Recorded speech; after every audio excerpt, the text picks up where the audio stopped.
I didn't cry when he called me into his office and said, "We need to cut costs. At your age, you've become too expensive an investment." But I did smile. Just a small one, like when you hear a bad joke. And you know the real punchline is yours to deliver. 2 years later, he called again. Begging. And I said exactly 4 words. "I'm still too expensive." That moment in his office wasn't my ending. It was the beginning of the most satisfying comeback of my life. My name is Helen Kerrigan, and at 50, I thought I'd seen everything the corporate world could throw at me. 15 years at Strivon Labs, a fintech company nestled in the tech-forward streets of Boulder, Colorado, had taught me to navigate office politics, weather economic storms, and lead teams through impossible deadlines. What I hadn't expected was to become obsolete overnight, not because of my performance, but because of the number of candles on my birthday cake. I joined Strivon when it was just 20 employees crammed into a converted warehouse. Back then, we called ourselves disruptors, though we barely knew what we were disrupting. I built the product development team from scratch, hiring talent, creating processes, and establishing the frameworks that would eventually help us scale to over 300 employees. During the pandemic, when other companies were hemorrhaging money, my team's solutions kept us not just afloat, but thriving. We pivoted to remote-first features that our competitors wouldn't match for another 18 months. My desk sat on the 4th floor, corner of the building, not quite corner office material, but close enough to smell the executive coffee brewing every morning. Pictures of my daughter Emma at her high school graduation decorated the space, along with a small succulent that somehow survived my irregular watering schedule. The divorce papers that had been finalized 6 months earlier were long shredded, and I'd finally stopped checking my ex-husband's social media. Life had settled into a comfortable rhythm of morning runs, strategic meetings, and evening calls with Emma at Northwestern. Then Damian Brooks arrived. He swept in like Silicon Valley's answer to a Midwest problem nobody knew we had. 35, with an MBA from Wharton and a track record of optimizing 3 startups into acquisition deals. The board loved him. His presentations were gorgeous, full of buzzwords like agile transformation and human capital efficiency. He wore Allbirds sneakers with his tailored suits and carried a reusable coffee cup with the company logo, the kind of performative environmentalism that played well in Boulder. The first month, he was all smiles and listening tours. He'd pop into our team meetings, asking about pain points and opportunities. I was foolish enough to be impressed. He seemed to value input, seemed to understand that institutional knowledge mattered. He even complimented my team's pandemic pivot, calling it exactly the kind of innovative thinking Strivon needs. But then came the reorganization announcements, the strategic realignment, the future-focused restructuring. Every week brought new consultants in their 20s, fresh from their coding boot camps and growth hacking seminars. They shadowed us, taking notes on tablets, asking questions that revealed they didn't understand our industry's regulatory requirements or why certain legacy systems couldn't just be disrupted without sending our compliance department into cardiac arrest. I should have seen it coming when Ashley Monroe started attending our meetings. 22, straight out of CU Boulder with a degree in something called Digital Innovation and Entrepreneurship. She had 60,000 LinkedIn followers and a TED Talk about reimagining work in the post-pandemic era that was essentially 15 minutes of platitudes set to upbeat music. Damian introduced her as a fresh perspective, someone who could inject new energy into our processes. Ashley took notes vigorously, nodded at everything I said, and peppered her sentences with, "That's so interesting," and "I love your approach." She dressed like she'd raided a tech CEO's closet, black turtlenecks, statement blazers, the occasional bold red lip that screamed confidence she hadn't earned yet. But she was charming, I'll give her that. The kind of charming that makes older professionals feel seen and heard, right until the moment they realize they've been studied like specimens in a lab. The morning it happened, I'd actually worn my favorite dress, the navy one that made me feel like I could conquer anything. I'd closed a major client renewal the day before, salvaging a relationship that had been teetering after a competitor's aggressive pitch, The commission alone would cover Emma's spring semester. I was typing up the success story for the company newsletter when Damien's assistant knocked on my door.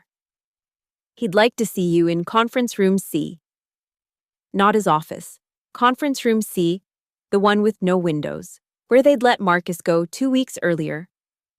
The walk down the hallway felt like a funeral procession, my heels clicking against the polished concrete floors we'd installed to look more startup chic. I passed the motivational posters Damien had put up. Disrupt or die. Move fast and break things. Youth is the future of innovation. I should have known exactly what was coming, but somehow, I'd convinced myself I was different. I was essential. I was the one who knew where all the bodies were buried. Who could navigate the client relationships that kept our revenue stable? I was wrong. Conference room C smelled like fresh paint and broken promises. Damien sat at the head of the table, laptop open, that practiced look of corporate sympathy already arranged on his face. HR was there too. Janet, who I'd hired 3 years ago, who couldn't meet my eyes. Helen, please sit, Damien said, gesturing to the chair across from him. The execution seat. Thank you for coming. As if I had a choice. I'll cut to the chase, he continued, folding his hands in that way they must teach at business school. We're restructuring the product development department. Your position is being eliminated. The words hung in the air like smoke from a fired gun. I kept my face neutral, a skill honed through countless negotiations with difficult clients. I see, I said. May I ask why? Damien shifted slightly. Look, Helen, you've been incredible, really. But we need to cut costs, and frankly, at your level, with your tenure. You've become too expensive. The company needs fresh blood, new perspectives, someone who can think outside the box. Outside the box, I repeated, tasting the cliché. The box I built? You mean? This isn't personal. Of course not, I interrupted, allowing myself a small smile. It never is. Who's taking over my team? Janet finally spoke. Ashley Monroe will be stepping into a newly created role, head of product innovation. Product innovation, not product development, because changing the title made it less obvious they were replacing me with someone making a third of my salary. She's been shadowing me for 3 weeks, I said. She doesn't know the difference between our API architecture and our UI framework. She'll learn, Damien said quickly. She's hungry, eager. She brings a fresh energy that, frankly, we need. Fresh energy. Code for young and cheap. Your severance package is generous. Janet pushed a folder across the table. 2 months' pay, continued health coverage through the end of the year. We'll also provide a positive reference. I didn't touch the folder. 15 years, and I get 2 months. It's standard. Nothing about this is standard, I said, standing up. My hands were steady. The rage was building in my chest like a storm system. I saved this company during the pandemic. My team's innovations kept us profitable when our competitors were laying off half their workforce. And we're grateful, Damien said, standing too, already moving toward the door. This is just business, Helen. Consider it an opportunity. Someone with your experience, you'll land on your feet. An opportunity. The corporate kiss of death wrapped in motivational speaking. I walked back to my desk with my head high, aware of the eyes following me. Word travels fast in an open office. By the time I reached my desk, my computer access was already revoked. Security, Tom, who I'd bought coffee for every Friday for 5 years, stood awkwardly by with a cardboard box. I'm sorry, Helen, he whispered. Don't be, I said, packing my pictures, my succulent, my collection of industry awards that suddenly felt meaningless. Just doing your job. Ashley appeared as I was leaving, her face a practiced mixture of surprise and concern that fooled nobody. Helen, I just heard. I'm so shocked. You've taught me so much these past few weeks. I looked at her, really looked at her. The hungry eyes, the calculated empathy, the way she held her company iPad like a shield. One piece of advice, I said, my voice calm. Document everything. Every decision, every success, every failure. Because in about 18 months, when someone younger and cheaper shows up, you'll need proof that you're worth keeping. Her face faltered for just a second before the smile snapped back into place. I'm sure that won't. It will, I said, adjusting the box in my arms. It always does. The elevator ride down felt endless. 4 floors of descent, each one marking another year of my life given to this place. In the lobby, I passed the wall of company values Damien had installed. Innovation, disruption, excellence, youth. That last one wasn't officially listed, but it might as well have been. I made it to my car before I allowed myself to feel anything. Sitting in the parking lot I'd pulled into thousands of times, I didn't cry. Instead, I laughed. A short, sharp sound that surprised me, because suddenly, I saw it all so clearly. The conference rooms where I'd been told I was indispensable. The performance reviews marking me as exceeds expectations. The promises of growth and advancement that evaporated the moment someone cheaper came along. My phone buzzed. A text from Marcus, my colleague who'd been let go 2 weeks earlier. Heard the news. Welcome to the club. Drinks tonight? I started to type yes, then stopped. Deleted it, started again. Can't tonight, I have planning to do. Because sitting there, holding a cardboard box full of 15 years, I made a decision. They thought I was too expensive, too old, too set in my ways. Fine. I'd show them exactly how expensive their mistake would be. I drove home slowly, windows down, Denver's skyline fading in my rearview mirror. My phone rang. Emma, probably having heard through the corporate gossip network that reached even to Northwestern. Mom, are you okay? You know what? I said, surprising myself with how much I meant it.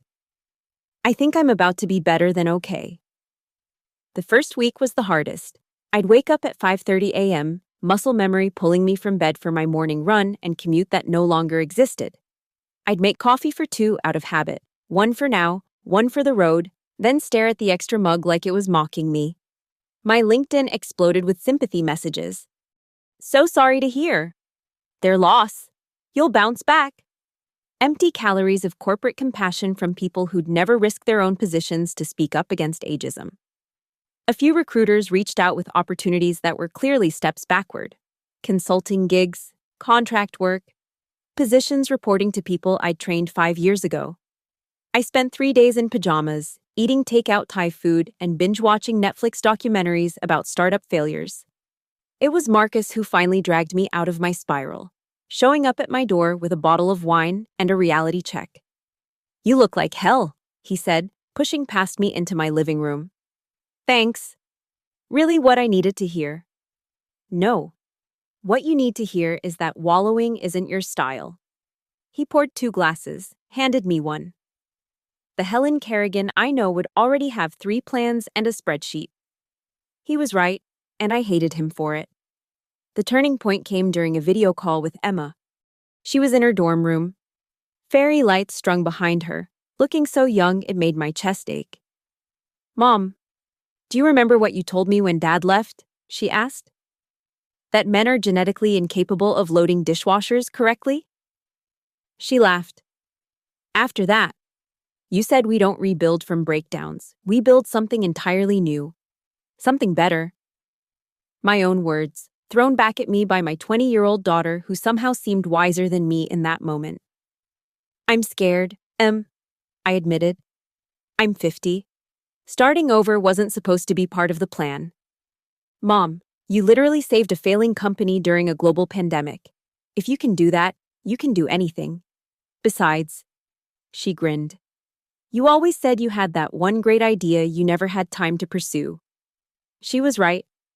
For 5 years, I'd been sketching out plans for a performance analytics platform that used AI to identify team dynamics issues before they became problems. Every time a project failed at Strive-On, it wasn't because of technology or strategy, it was because of communication breakdowns, invisible friction points between departments. I'd pitched it internally once, but Damien's predecessor had said it wasn't in our wheelhouse. That night, I pulled out my old notebooks. Pages of ideas, half-formed algorithms, UI mock-ups drawn on napkins from conference dinners. By 3 a.m., I had a business plan. By dawn, I had a name, Clarity Link. The next morning, I did something I hadn't done in 15 years. I called my old college roommate, Priya, now a partner at a Boulder venture fund. Helen, I heard about Strivon, those idiots. I need advice, I said. Not money, not yet. Just advice. We met for coffee at a small place downtown, away from the tech scene. I pitched her my idea, prepared for skepticism. Instead, she leaned back and smiled. You know what the problem is with most founders, she said. They're 25, brilliant, and have no idea how businesses actually run. You know what investors like me secretly want? Someone who's been in the trenches, someone who knows why things fail. But I'm experienced. You're experienced. Stop saying old like it's a dirty word. She introduced me to other founders over 50 who'd started companies after being pushed out. There was a whole underground network of us, the discarded corporate veterans building something new. We met monthly at a wine bar in Pearl Street, calling ourselves the Expensive Club, with bitter irony that slowly transformed into pride. I incorporated Clarity Link with my severance money. The website was basic. I built it myself using skills I'd picked up but never had time to develop. No 60,000 LinkedIn followers, no TED Talks, just a simple promise. We help teams work better by seeing problems before they happen. The first potential client meeting was terrifying. I walked into a conference room full of executives 15 years younger than me, pitched my product, and waited for the age discrimination I'd grown to expect. Instead, the CEO, a woman in her 30s, said, "Thank God, someone who actually understands what we're dealing with." They signed that day, a small contract, but a start. I celebrated alone that night with a glass of wine and Emma on FaceTime. She was crying happy tears, and I realized I was too. Mom, you did it. You actually did it. It's just one client, Em. No, she said firmly. You proved them wrong. You proved that expensive doesn't mean replaceable. It means valuable. 6 months in, I had 4 clients and was breaking even.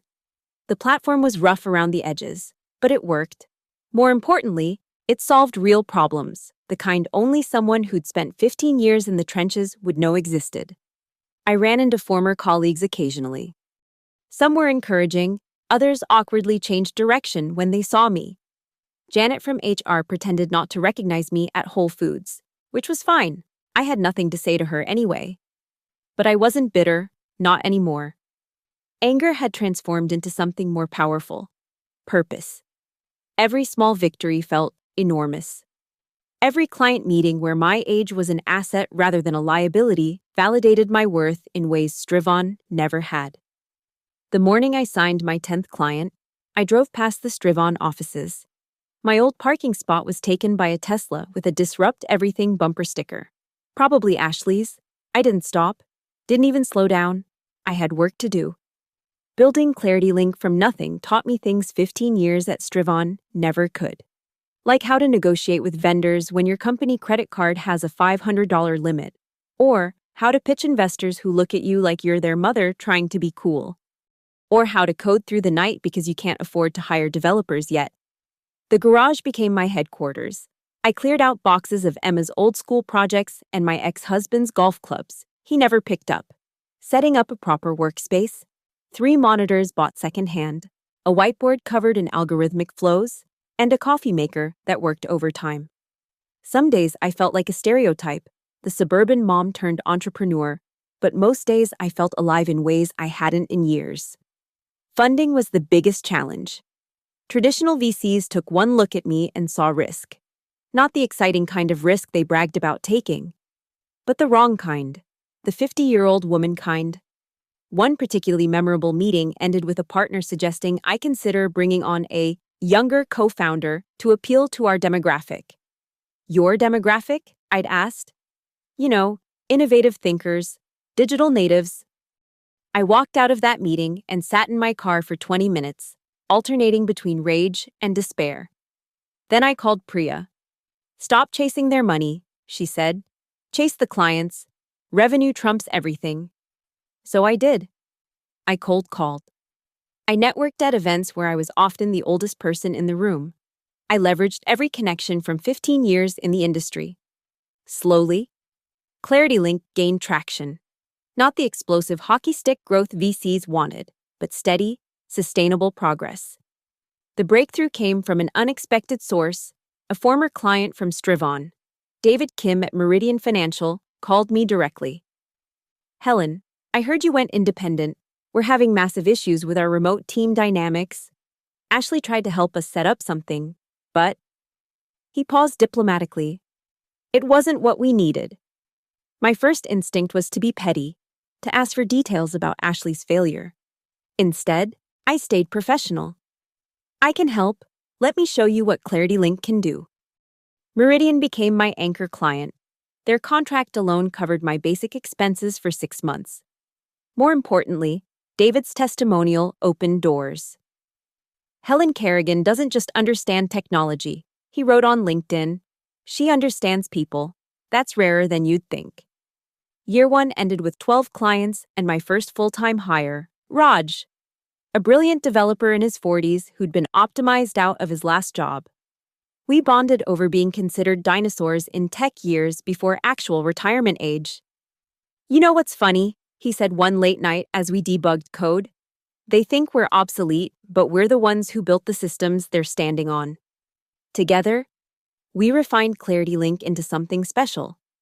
The AI wasn't just sophisticated, it was intuitive, designed by people who'd actually managed teams, not just theorized about them.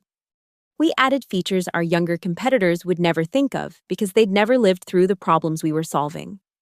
Fast Company noticed. A reporter reached out for a story about late-stage entrepreneurs. I hated the term but took the interview. The piece ran with the headline, "The Founders Who Proved Experience Beats Youth," and featured a photo of me in my garage office, looking confident in a way I was finally starting to feel. The article changed everything. Emails poured in from potential clients, investors, and, most surprisingly, other 50-plus professionals who'd been pushed out and were considering starting over. I started mentoring informally, meeting with these discarded executives over coffee, sharing what I'd learned. We created a Slack channel that grew to 300 members within months. Someone jokingly called us the Expensive Club, and it stuck. Our motto? Too expensive to employ, too valuable to ignore. 18 months after being escorted out of Strivon, ClarityLink had 25 clients, 4 employees, an actual office space, a small suite in a Boulder co-working space, but it was ours. The day we moved in, Emma flew out from Northwestern to surprise me. "Mom, this is incredible," she said, running her hands over my new desk. "Your name is on the door. You built this?" "We built this," I corrected, gesturing to my small but dedicated team. That night, we celebrated at the same wine bar where the Expensive Club met. Priya raised a toast. To Helen, who proved that being expensive isn't a liability, it's a luxury most companies can't afford to lose. Everyone clinked glasses, but I was distracted by my phone buzzing. An email from an address I recognized, Damian Brooks. Subject line, consulting opportunity, urgent. I didn't open it. Not yet. Instead, I put my phone away and enjoyed the moment, surrounded by people who valued experience over youth, wisdom over trends, and substance over style. But I'd be lying if I said I wasn't curious. Striven Labs had been suspiciously quiet in the trade publications lately. No new product announcements, no glowing profiles of their revolutionary young leadership. The next morning, I finally read Damien's email. It was exactly what I'd expected and more satisfying than I'd imagined. "Helen, I hope this finds you well. We're looking for strategic consulting services to address some organizational challenges. I believe your expertise could be valuable. Would you be available to discuss?" I read it 3 times, savoring every carefully chosen word. Organizational challenges. Your expertise. Valuable. The same man who'd called me too expensive was now reaching out, hat in hand. I didn't respond immediately. Instead, I pulled up Strivon's recent SEC filings, revenue down 30%. 3 major clients lost, a class action lawsuit from shareholders about misleading growth projections. Then I searched for Ashley Monroe. Her LinkedIn showed she was still head of product innovation, but her last post was 3 months old, a telling silence in the age of constant professional broadcasting. I crafted my response carefully. Damien, I appreciate you reaching out. ClarityLink does offer consulting services. Our rates start at $500 per hour, with a minimum 6-month engagement. If this aligns with your budget, I'd be happy to discuss your challenges. $500 an hour. More than my monthly salary at Strivon had broken down to. His response came within minutes. Could we meet to discuss? Perhaps we could negotiate a more reasonable rate given our past relationship. Our past relationship? The audacity of it made me laugh out loud, startling Raj. Good news, he asked. The best kind, I said. The expensive kind. The tech blog started picking up the story 6 months before Damien reached out. Strivon Labs stumbles in post-pandemic market. Read one headline, Young Leadership, Old Problems. Read another. I'd be lying if I said I didn't save every article in a folder labeled Karma on my desktop. The details were predictable, yet satisfying. Ashley's product innovations had alienated long-term clients who couldn't figure out the new interfaces. Features that my team had refined over years were stripped down to minimize complexity. Code 4, we don't understand why these existed. 3 major enterprise clients jumped ship to competitors within 6 months. But the real blow came from an investigative piece in TechCrunch. A leaked internal memo showed employee satisfaction had plummeted. The fresh energy Damien had promised had turned into chaos. Junior employees, hired for their youth and hunger, lacked the experience to handle critical system failures. A botched update had caused a 12-hour outage that cost clients millions. Marcus forwarded me the article with just one word: beautiful. I tried not to gloat. Really, I did. But when former colleagues started reaching out with horror stories, it was hard not to feel vindicated.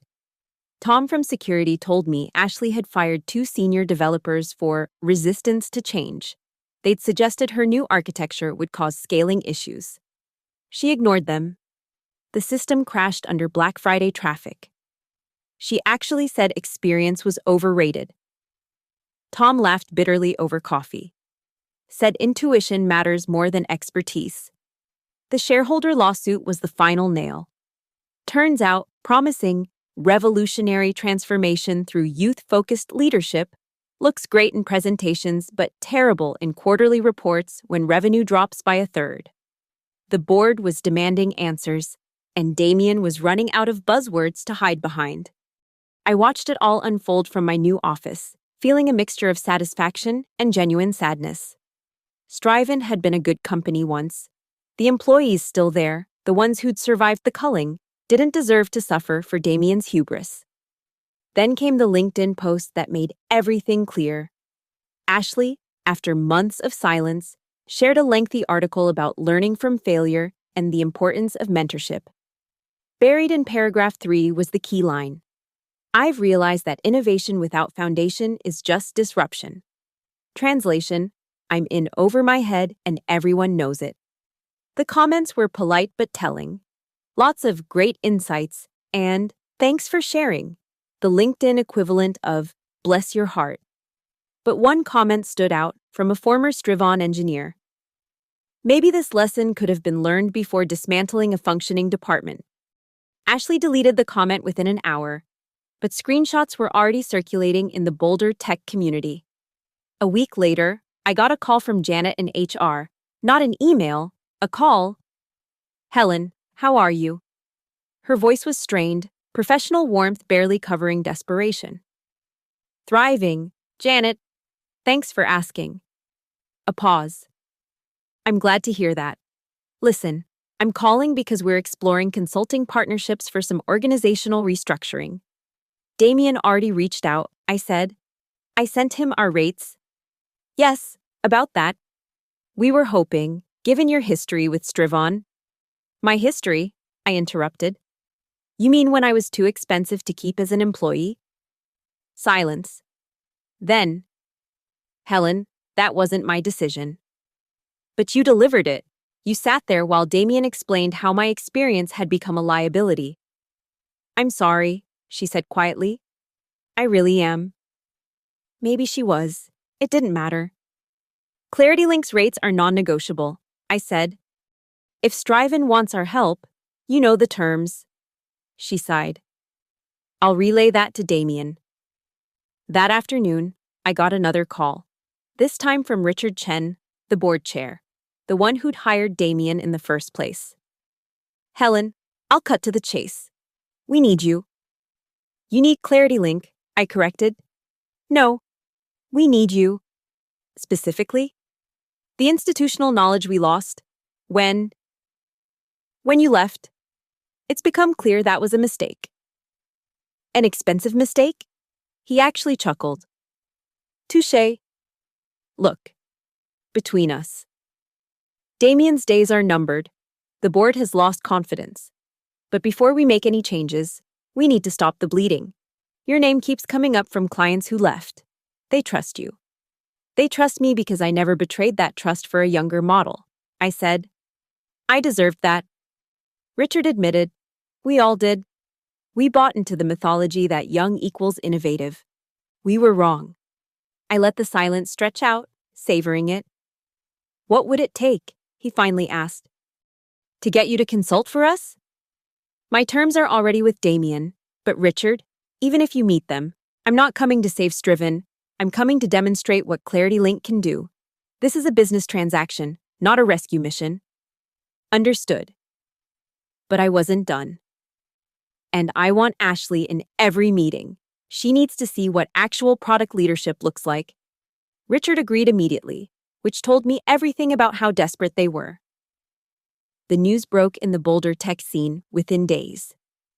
Striven Labs brings in former executive as consultant was the diplomatic headline, but everyone knew the real story. The company that had thrown me away was now paying premium prices for my expertise. Raj high-fived me when he saw the news. This is better than any Super Bowl comeback. It's not about comeback, I said, though we both knew I was lying a little.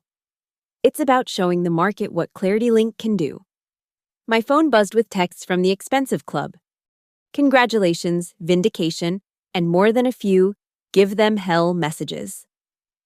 But the one that meant the most was from Emma.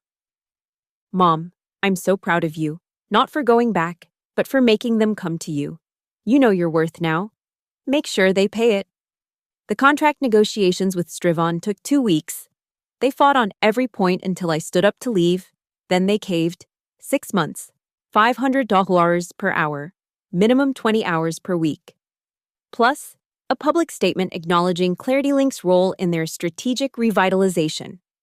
The day I signed the contract, I looked at the number again. In 6 months, I'd make more than my annual salary had been. The too expensive employee had become the invaluable consultant.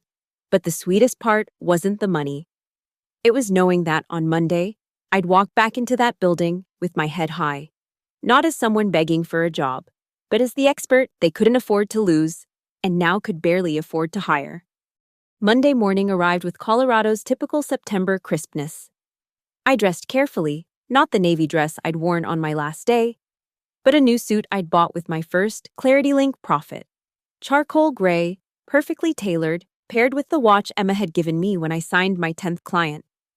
For the CEO who's always on time, she'd inscribed. The Striven Labs lobby hadn't changed, but everything felt different. Tom at security did a double take, then grinned widely. Ms. Kerrigan, good to see you back. Good to be back, Tom. Though I'm just visiting. He leaned in conspiratorially. Give 'em hell. The elevator ride to the 4th floor felt like ascending to a stage. When the doors opened, the familiar open office stretched before me, but the energy was different. Heads turned, conversations stopped. Some faces showed relief, others uncertainty. A few of my former team members actually applauded quietly. Damien was waiting in conference room A, the glass-walled one, visible to everyone. A power move 2 years ago. A mistake now. Everyone would witness this. He stood when I entered, extending his hand with that same practiced smile, though it looked frayed at the edges. His Allbirds were gone, replaced with traditional Oxfords. The startup CEO costume had been retired. "Helen, thank you for coming. You look well." "I am well, Damien. Very well." Ashley sat at the table, looking like she'd aged 5 years in 2. The confident TED talker was gone, replaced by someone who fidgeted with her phone and avoided eye contact. Her black turtleneck seemed more like armor now than a statement. "Ashley." I nodded. She managed a weak smile. "Hi, Helen. It's good to see you." I didn't respond to that. Instead, I pulled out my laptop, a new MacBook Pro, top of the line, with ClarityLink's logo emblazoned on the cover. "Let's start with a full audit," I said, taking control immediately. "I'll need access to all product development documentation from the last 18 months, client communication logs, and team performance metrics." Damien pushed a folder across the table. "We've prepared—" "I don't need your summary," I interrupted. "I need raw data. The same access I had as an employee, plus financial reports. That's quite extensive. That's what you're paying for. Shall we continue? Or should I invoice you for this hour and leave?" He granted full access within 10 minutes. What I found was worse than the rumors suggested. Ashley's innovations had gutted core functionality. She'd eliminated redundant features without understanding they were fail-safes. The beautiful new interface she'd designed couldn't handle enterprise-level data loads. Customer support tickets had quadrupled while response quality plummeted because she'd replaced experienced support staff with chatbots and recent graduates. "This authentication protocol," I said, pulling up a system diagram. "You removed two-factor verification for internal tools?" Ashley spoke up defensively. "It was slowing down productivity. Employees complained about the extra steps." "And now you have 3 security breaches in 6 months," I countered. "How's that for productivity?" She shrank back into her chair. The presentation I gave that afternoon was brutal in its precision. No emotion, no "I told you so," just facts, numbers, and consequences laid out with surgical clarity. I identified 17 critical failures, each traceable to decisions made in the name of disruption and fresh thinking. "Your client retention rate has dropped 40%, I said, clicking through slides. "Not because your product is inferior, but because you've removed the features that made it reliable. You confused innovation with destruction." The room was silent. Damien's jaw was clenched. Ashley was taking notes furiously, as if documentation could save her now. "How do we fix this?" Richard Chen asked. He'd joined us for the afternoon session, his presence a clear vote of no confidence in Damien. "You rebuild," I said simply. "But not from scratch. You return to the foundation that worked and improve from there. Real innovation builds on strength. It doesn't demolish it." "How long?" Richard asked. 6 months minimum. But that's just to stop the hemorrhaging. Full recovery? A year. Maybe 2. "And you'll lead this?" Here it was. The moment I'd imagined 100 times. They needed me. Not just my expertise, but me specifically. The woman they'd discarded like outdated equipment. "ClarityLink will provide strategic guidance," I said carefully. "But I won't be returning as an employee. We could make you an attractive offer." Richard pressed. "Senior VP, possibly C-suite level. Name your price." Name your price. 2 years ago, those words would have meant everything. "My price is $500 per hour, which you're already paying," I said, standing up. "I have a company to run, clients who value experience, a team that doesn't think 50 is an expiration date." Damien finally spoke. "Helen, please. We need someone who knows this company, these systems. You built them." "Yes, I did." "And you thought that knowledge was too expensive to retain." I turned to Ashley. "You have potential. But you were put in a position you weren't ready for by people who should have known better. My advice: learn everything you can in the next 6 months. Real learning, not TED Talk summaries." Understand why things exist before you decide they're obsolete. She nodded, tears threatening to spill. As I packed up my laptop, Richard made one last attempt. What would it take to bring you back full-time? I paused at the door, looking back at the conference room where I'd been told I was too expensive, in the building where I'd given 15 years, at the executives who'd learned too late that young and cheap often means inexperienced and costly. You couldn't afford me, I said simply. I'm not talking about money. I'm talking about respect, value, and the understanding that experience isn't a liability. It's an asset you can't download or disrupt. I walked out, passing the motivational posters Damien had hung. Someone had added a new one. Experience is the teacher of all things. As the elevator descended, my phone buzzed. A text from Raj. 3 new client inquiries since news broke about the Strivon contract. They all mentioned wanting the firm that Strivon had to bring in to fix their mistakes. I smiled, a real one this time. Not the bitter smile of revenge, but the satisfied smile of validation. The parking lot had new Tesla charging stations where regular spots used to be. Another Damien innovation, probably. I got into my 5-year-old Honda, reliable, experienced, and still running perfectly. As I drove away, I didn't look back.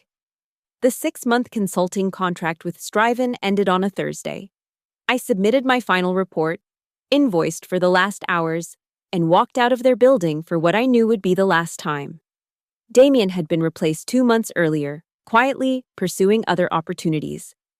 Ashley had actually grown during our time working together. And I heard she'd taken a position at a smaller firm as a junior product manager, starting where she should have begun. But none of that mattered anymore. What mattered was the email waiting in my inbox when I got back to Clarity Link's office, our real office now. A full floor in a Boulder Tech Center with views of the Flatirons. Ms. Kerrigan, it read, we've been following Clarity Link's work with Strivon Labs. We're impressed. Goldman Sachs would like to discuss implementing your platform across our technology division. Are you available for a meeting in New York? Raj nearly fell off his chair when I showed him. Goldman Sachs, Helen, this is expensive, I finished, laughing. Very, very expensive. The meeting was scheduled for the following Tuesday. I flew first class, a small luxury I'd never allowed myself at Strivon. The Goldman executives, all in their 40s and 50s, didn't blink when I walked in. No surprised looks at my age. No condescending explanations of their systems. Just respect for expertise. We've learned from others' mistakes, their CTO said pointedly. We believe experience and innovation aren't mutually exclusive. The contract they offered was worth more than Clarity Link's entire previous year revenue. But more than that, it was validation on a scale I'd never imagined. On the flight home, I opened my laptop to find an interview request from the Wall Street Journal. The entrepreneurs who proved ageism is bad business. The reporter wanted to title it. I agreed to the interview. That night, Emma called from her new job at a Chicago startup, one that had specifically recruited her because she'd interned at Clarity Link and learned from experienced professionals. Mom, did you see TechCrunch today? I hadn't. She sent the link. Where are they now? The rise and fall of Strivon Labs' youth movement. The article detailed Strivon's continued struggles, but what caught my eye was a quote from a current employee. We learned the hard way that too expensive often means too valuable to lose. I sat in my living room, the same room where I'd eaten Thai food in my pajamas 2 years ago, convinced my career was over. Now I had 32 employees, contracts with 3 Fortune 500 companies, and a waiting list of clients wanting Clarity Link services. My phone rang. Unknown number. But I recognized the area code. Helen, it's Richard Chen. Richard. I wanted to call personally to thank you. The work you did, we wouldn't have survived without it. You're welcome. A pause. I also wanted to apologize, not as board chair, but personally. We bought into a false narrative about age and innovation. You proved us wrong with grace. I proved you wrong with excellence, I corrected. Grace was optional. He laughed. Fair enough. Helen, I'm starting a new fund. We're specifically investing in companies founded by experienced professionals. Would you consider being an advisor? Send me the details, I said. My advisory rate is… Whatever it is, you're worth it, he interrupted. I learned that lesson the expensive way. After we hung up, I poured myself a glass of wine and stood on my deck, looking out at the mountains. The sun was setting, painting the sky in shades of gold and amber. My phone buzzed with messages from the Expensive Club, celebrating someone else's victory against ageism. I thought about that morning 2 years ago when Damien had called me too expensive. The humiliation, the anger, the fear. All of it had been fuel for something better than I could have imagined. A text from Emma interrupted my thoughts. Mom, there's something you should see. She sent a screenshot from LinkedIn. Ashley Monroe had posted a long reflection on her journey, ending with, "The most valuable lesson I learned came from someone I helped push out." Helen Kerrigan taught me that experience isn't the enemy of innovation. It's the foundation that makes real innovation possible. I was too young and arrogant to see it then. I see it now. I didn't respond to the post, but I didn't need to. The market had responded for me. The next morning, I arrived at ClarityLink early, as always, but now it was by choice, not obligation. My assistant, yes, I had an assistant now, had already prepared my calendar. 3 client calls, a team meeting, and lunch with a potential investor. Oh, and Helen, she said, Striven Labs called. They want to know if you'd consider speaking at their annual conference about resilience and transformation. I laughed, really laughed. Tell them my speaking fee is $10,000. Is that negotiable? I thought about it for a moment, then smiled. No, I'm too expensive to negotiate. As I settled into my office, my name on the door, my company, my terms, I pulled up the playlist Emma had made for me called Mom's Comeback Era. The first song was already queued up, Elton John's I'm Still Standing. I hit play and got to work. Not because I had to prove anything to anyone anymore, but because I'd finally proven everything to myself. I wasn't too expensive, I wasn't too old, I wasn't too anything except too valuable to be dismissed. And that was priceless. The best revenge isn't just success. It's success that forces your doubters to pay premium prices for what they once discarded. It's building something so undeniably excellent that too expensive becomes worth every penny. I was Helen Kerrigan, 52 years old, founder and CEO of ClarityLink, and absolutely, unapologetically expensive. Thank you so much for listening to my story. I'd love to know where you're listening from. Drop a comment and let's connect. If this story resonated with you, please subscribe to the channel and share your thoughts below. Have you ever been told you were too expensive or faced age discrimination? How did you prove them wrong? Let's share our experiences and support each other.